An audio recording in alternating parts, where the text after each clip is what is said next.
SeniorLivingGuide.com podcast discusses topics which are relevant to the everyday lives of seniors and their caregivers. We are joined by experts who share their knowledge on a variety of issues.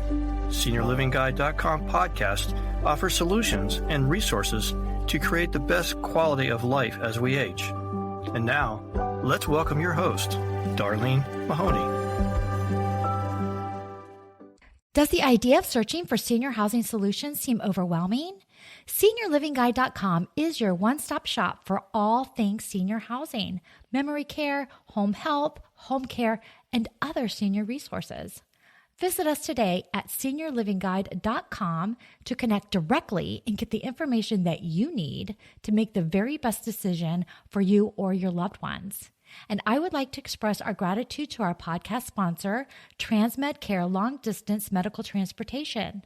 When a loved one with a disability or medical condition needs to relocate, Transmed Care is here to help with safe and secure nationwide medical transport services with an emphasis on comfort and care. Transmed Care Long Distance Medical Transportation is a business built on care. Another satisfied customer writes, "My family and I were extremely pleased with the professionalism, warmth, friendliness, and competence of the Transmed Care team. They were on time, patient, obliging, and kept in touch regularly during the ride from New Jersey to Florida. And they were very kind to my husband. I highly recommend this company." To learn more about Transmed Care, visit the website at trans-medcare.com. And today we are joined by Lisa Johnson with Homestyle Direct. She has been a dietitian for 39 years, working in many areas of nutrition spectrum, including critical care nutrition, veterans health, long-term care, director of food service, diabetes care, eating disorders, and most recently, medical meals and menu development for Homestyle Direct. I hope I said that correct. Thank you so much, Lisa, for joining the podcast today. I'm excited to talk more about nutrition and food because it really is such an important part of all of us, honestly, as we age, to make sure that we're eating correctly for different reasons. So thank you for joining us today. Well, thank you, Darleen. I'm glad to be here. Yeah, absolutely. So, why is food important? I mean, what is food to your body that makes it a healthier you? So food is important because, first off, without food and water, we wouldn't be able to exist. We need them for our bodies to function normally. We need them to have energy to be able to do the daily tasks that we accomplish. And we need food and the various building blocks that food provides to be able to grow, develop, and balance ourselves out. So each type of food that we eat provides different sources of nutrition, vitamins, minerals, and different amounts of caloric support in terms of energy. So without food, you would shrivel up like a raisin and die. Yeah, I always used to joke with my kids. People say, "Oh, they're growing." I said, "It's because I'm feeding them." So, because they got so big so fast, you know how kids are. But food really is such an important part of growth, physically and mentally. So, a little bit about food on the side of mental health. Is that something that exists? Do you need food, specific foods, or are foods really important? Because the problem I do see in this country is we're having more and more issues with mental health. So, and everybody's doing medications where I'm not going to say there's anything wrong with that, but can food be a positive impact for people that are having either mental health issues or potential? So food is a really big part of mental health. And every year we learn more and more about how specific types of foods or our diet in general can affect our overall well-being, which obviously includes your mental health. What we know now today is probably that the average world diet, maybe even more so than just the American diet, is really important in terms of our being able to cope. Refined sugars, a highly processed overall diet tends to make you more lethargic, tends to maybe increase the chances that you'll have inflammation in the body. And the brain is just like any other muscle or tissue and can be susceptible to that. So highly processed, really sugary, a diet that doesn't maybe have a variety of vitamins and minerals, maybe is devoid of, let's say, fresh fruit and veggies, may be more likely to create what we call a brain fog.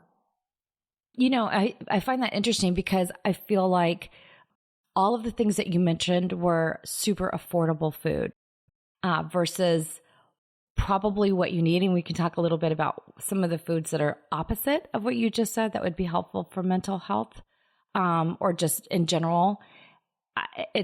They're more expensive foods, which I think that's one reason why people will gravitate towards that is based on cost.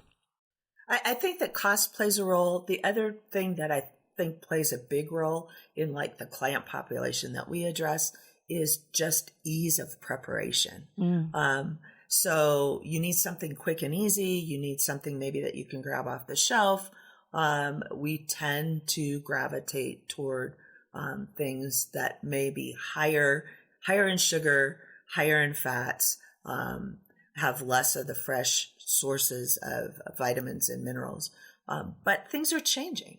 And if you have the time and obviously the wherewithal to purchase foods that are fresher and more colorful is the other way I like to look at it. So the more colorful the food, the more likely it is that it's going to have a variety of vitamins and minerals in it. That is a good point. Yeah. And so, things like smoothies have taken off because they provide someone all of the nutrition, all of the vitamins, all of the minerals, the phytochemicals, maybe the pre and probiotics in a glass, and they can get everything all at once. And they taste good. Yeah. Typically they taste good. I've seen some green ones that don't look like they taste great, and they actually really do. Yeah. You add a little green apple to something that's like matcha, and you get the sweet with the addition of the matcha and the additional vitamins and minerals added. Yeah, absolutely. Those are great points.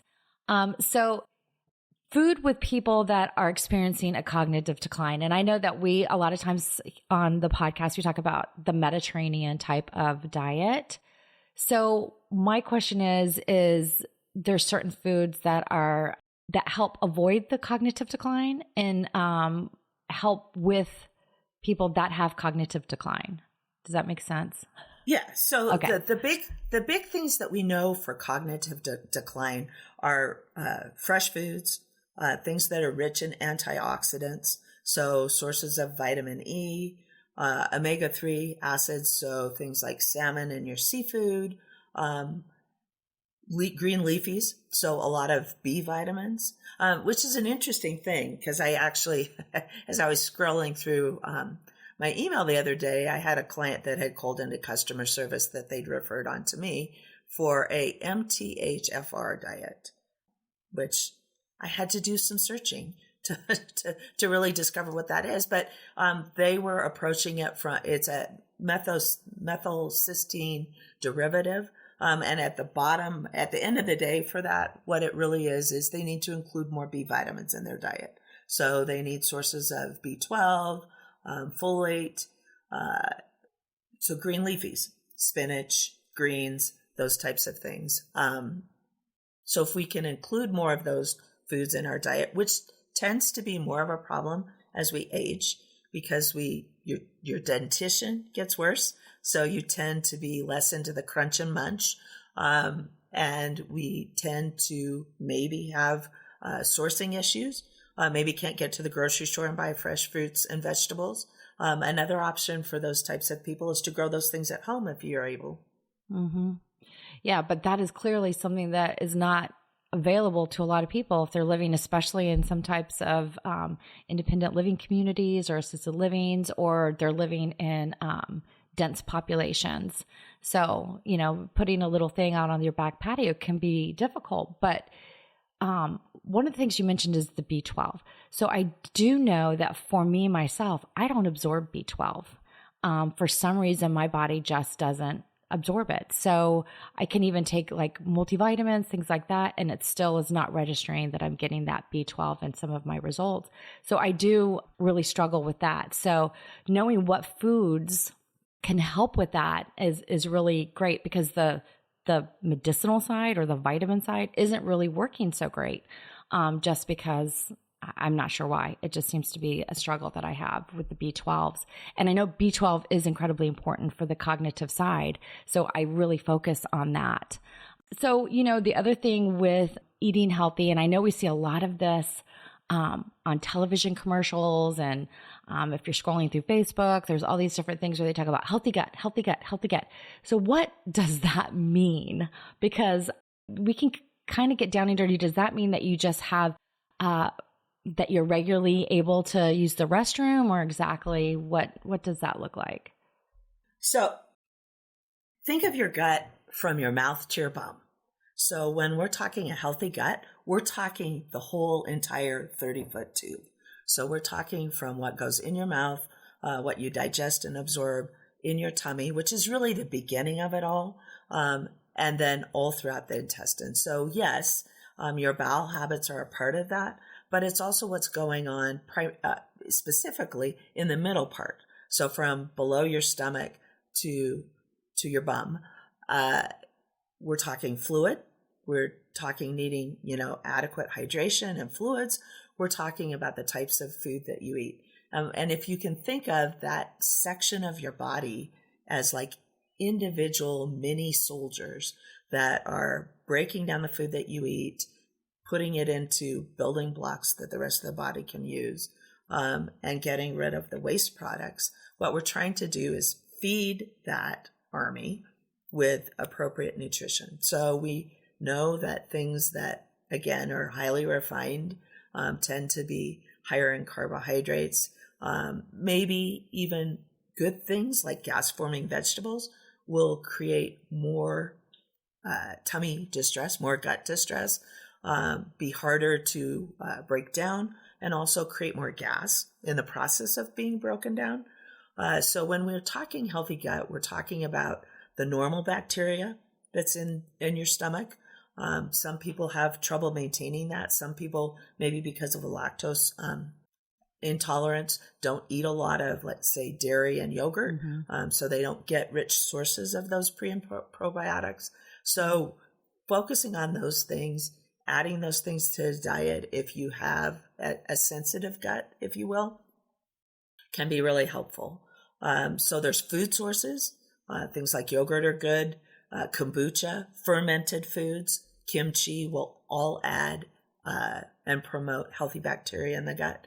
And then maybe tweaking the diet enough to where you aren't heavy carb, aren't heavy refined carb, I guess, and getting adequate fluid will be helpful. So I notate, I should say, that you didn't mention fiber, because I feel like people talk about do more fiber to help with your healthy gut, or maybe I have that incorrect. And then I hear about prebiotics and probiotics. Are some of the things that you described kind of fit that category naturally? So fiber is really helpful. And fiber is built into the dietary guidelines for the elderly population. So 55 and above, we tend to not get adequate sources of fiber. And it can be something as simple as adding, say, Metamucil or a fiber drink to the diet every day, and or including those food sources. The pre and probiotics, if you eat a varied diet, and if you don't have any gut issues going on, so you don't have something, let's say, like Crohn's or other things that may alter your gut's ability to digest and absorb food, you're probably okay. If you eat yogurt, there are people that eat yogurt every day. So a serving of yogurt is probably going to give you enough pre and probiotics. But just adding those things to the diet may be enough to maintain an overall healthy gut, bowel habits, those types of things and make you feel more comfortable. So in regards to yogurt, I just wanted to visit this for a second because I know that there's, specific yogurts that advertise that that's what they are. Like, I won't name brands, but some of them, that's what they advertise, and you can watch the commercial. That's what it's all about. And then some, it's not. And then some are just straight up Greek yogurts. Is there a difference between any of those yogurts? There is, and depending on what you're trying to go for. Okay. If you're trying to go for pre and probiotics, and it's generally probiotics in yogurt, you want to specifically look at brand names for that and make sure that they have it. Okay. My son's a big proponent of kefir, so he drinks kefir every day, which gets those pre and probiotics into the diet. If you are trying to be mindful of, say, heart health, you want to be looking for a product that's either skim milk made or low fat milk made, as opposed to a whole milk or a fat on food source. If you're concerned with diabetes, you want to look for something that is natural. So either has no sugar added, it's natural fruit, and you can go the spectrum. I mean, there are some yogurts that to me are like having dessert. A lot of sugar added, really tasty, pretty whole fat. And so knowing what you're looking to achieve and what other underlying health conditions you have is really important when you're choosing them. Yeah, so maybe if you're trying to avoid the sugar, avoid the yogurts that have the cartoon character on the front of it, maybe. yeah, or avoid the ones that are pretty pricey. You maybe are written in a foreign language that you can't understand, or have sugar listed in the top 5 ingredients. Oh, sugar free, is that? But yeah, is sugar that free or not. So if you have diabetes, you also need to be mindful of honey. And so looking in those first 5 ingredients, if it's an added sweetener or it's something like honey, or I don't know, cane sugar, you would want to be mindful of those to make sure that you're not getting a lot of added extra sweet to it. Okay.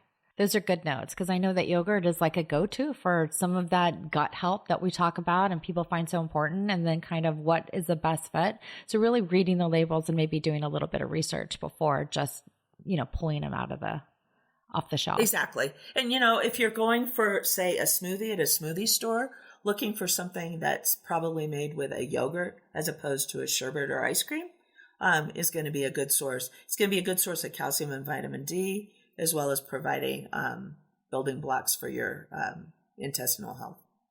Yeah. Now you mentioned something, and I kind of want to revisit this really quick. What your son drinks? What is that? Because I've never heard of that. So kefir is an alternate milk source that generally provides pre and probiotics. Comes in flavors. So think of it like a liquid yogurt. And so instead of, let's say, having a yogurt portion, a solid yogurt portion, you could have a glass of kefir in the morning. I wouldn't recommend the unflavored variety. To me, it's pretty tart. And I mean, but you could put it in a smoothie and it probably would be fine. But they do have flavored, boysenberry, strawberry flavors. And it's just like yogurt in a cup. I did not know. And I love to hear, different tips for different folks that, might be able to benefit from that. So we talked a little bit about like the mental health side. So, which I think is great because people don't a lot of times, I think, connect food with mental health, but we do connect it with physical health. So some of the things I wanted to talk about is, especially as we get older, our immune system. So are there foods that are specifically designed to help with immunity? So the common foods that we think of when we think of immunity are zinc and vitamin C. So foods that are rich in that. So on your vitamin C end, it would be your like citric fruits and things like tomatoes, potatoes, Zinc tends to be a really great source of zinc, actually, is the bones. So people that like canned, let's say salmon, canned fishes where they're packed and the bones are in them will be good sources of zinc. But also various fruits and vegetables will provide that, as well as some of your meat choices and your dairy. So yes, you can tailor the diet to include those types of things. We also are seeing that a diet that is less inflammation producing, if you will, can be helpful in terms of your overall immunity. Yeah, I know inflammation seems to be a big concern these days. So that's good to know. So when you talk about protein, are you talking about lean protein or just protein in general that would be more beneficial? So in the older adult population, obviously, as as we age, our nutrient needs go, or not nutrient needs so much, but our like overall caloric needs will go down. And so you want to maximize every bite that you take to provide all of the building blocks and nutrition that you need, as well as not overextending your caloric load, if you will. So in your protein category, lean meats and fishes would be your best choices to get the protein that you need, get the vitamin spectrum that you need, and not provide extra calories in the diet. So I tend to look at white things. So fishes, your white meats like pork, lean red meats. So lean beef, chicken is a good source, turkey is a good source, and really having a variety. So not eating any one thing, any one food group will be helpful. Variety is the spice of life. Yes, it is. Hi, this is Andrew Brainerd, owner of TransMedCare Long Distance Medical Transportation. We are proud to help make this podcast possible. When a loved one under medical care needs to relocate, TransMedCare is here to help. We offer the very best in nationwide medical transport with fully appointed vehicles and a team of caring medical professionals. At TransMedCare, nothing is more important than bringing your loved one home safely. Visit our website at trans-medcare.com. So another thing, I'm going to keep hitting on the stuff that I keep seeing, like that's on television, the things they keep talking about, and that's the omega-3 fatty acids. So what is that? I have no idea. And what does it do? So omega-3 fatty acids are a type of fat. And what we know is that it's a good fat for our body. So it promotes overall heart health. So it's not going to raise your bad cholesterol. It's not going to be harmful. Helps with the HDL, helps with your overall fat intake, being from a heart healthy source. Where we find omega-3 fatty acids primarily in the food source is in fish. So even though we would normally say stay with lower fat things, in the fish world, we're actually talking about fattier fish. Mm-hmm. So omega-3s are highest in things like salmon. Deep water ocean fish is where you would find it. You'll find them probably in any fish product, but deep water ocean fish are going to be the best source in terms of overall diet. A lot of people will actually take omega-3s as a vitamin supplement, and you can do that, but you can also get it in the diet that you eat. I was just going to ask you that question because a lot of people may not eat fish. That may not be something that's part of their diet. So they're literally getting zero of it from that source. So taking a supplement, and research that supplement, because we all know that supplements can be full of all kinds of different other byproducts. Just make sure it's a really good one. Is that what you would recommend? Yeah, if they're not getting any significant food source for omega-3, and they do have issues, let's say cardiac issues, so maybe their LDL is high or their overall cholesterol is high or triglycerides, taking a fat supplement may be helpful to better manage the profile of the fats that they're getting in their diet. Okay, that's interesting. So I did want to ask you, you mentioned the anti-inflammatory. So And how does that anti-inflammatory, cholesterol, all those different types of things, how do they mesh together in maybe the food that you can eat that can help decrease? For me, just off the top of my head, I always think of anti-inflammatory or inflammatory types of foods are red meats and wine. To me, that just screams you're going to have inflammation issues. Is that something that makes sense? So as far as anti-inflammatory, it's getting more precise. The thinking behind it is that if you eat or do things that cause your tissues to become inflamed, it makes it less likely for those tissues to be able to do their normal work. So putting away sugars or taking toxins out of the blood, those types of things. And so what you want to do is you want to calm those things down so they're not enlarged and they can do their work.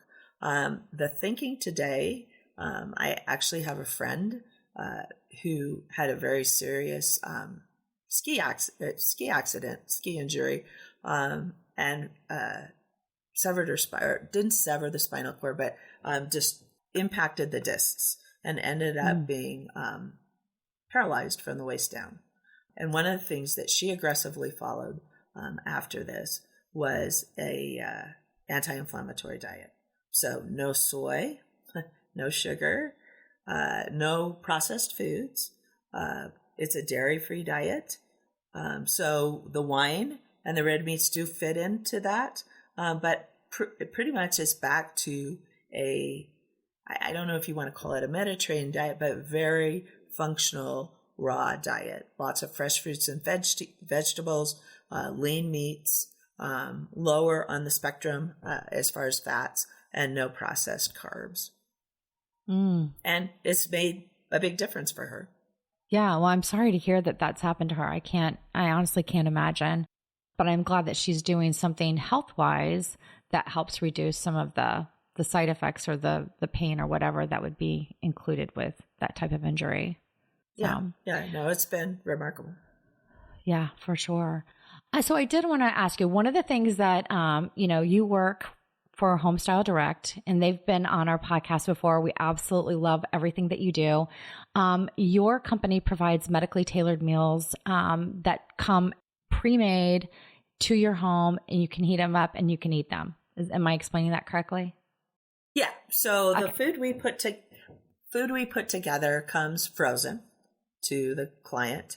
They can store, I guess, however much they can store. Right. Generally we ship them 1 to 2 times a month. Mm-hmm. So you might have 2 weeks to a month in your freezer at a time.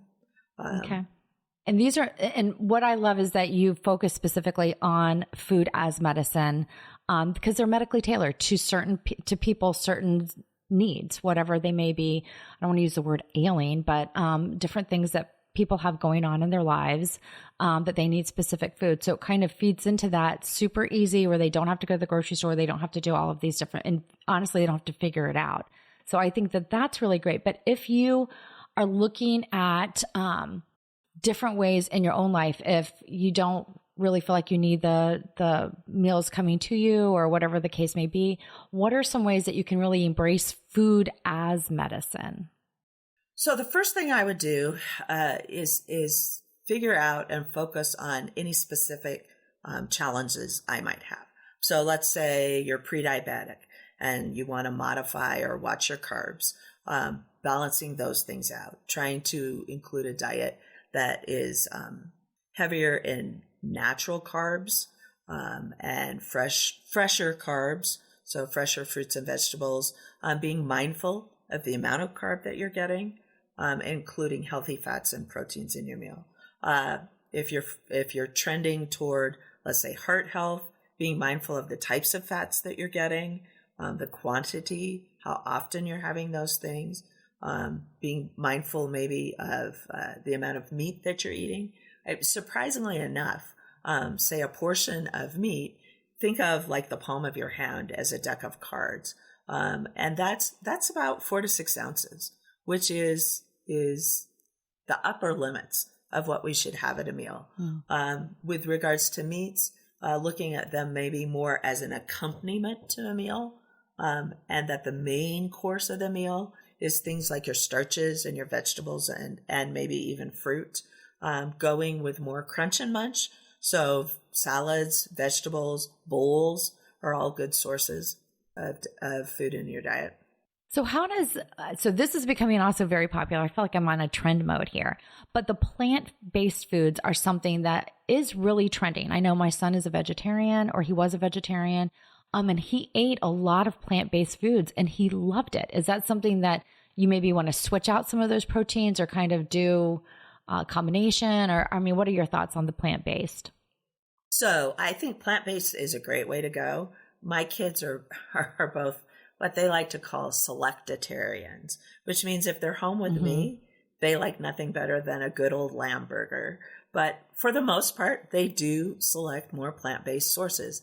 I think the motivation in that generation is less about the diet per se and more about looking at the longevity of the world, and how long can we sustain eating a totally animal-based diet, and growing more cows and having fish that are sustainable, those types of things.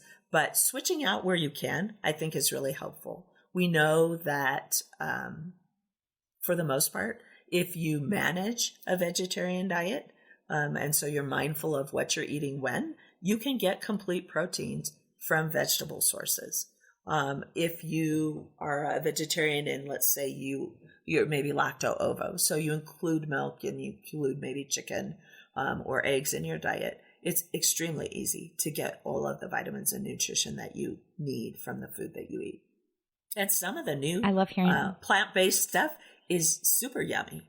My kids always want to have like soy riso included in like an egg dish or whatever. And it's really tasty. So there is a way to include plant-based, what I would call meat choices in the diet and switch those out for regular meat. Yeah. And I know that there are restaurants that trend. Some of them are all plant-based and they have, all kinds of different things that you would never imagine in a plant-based diet.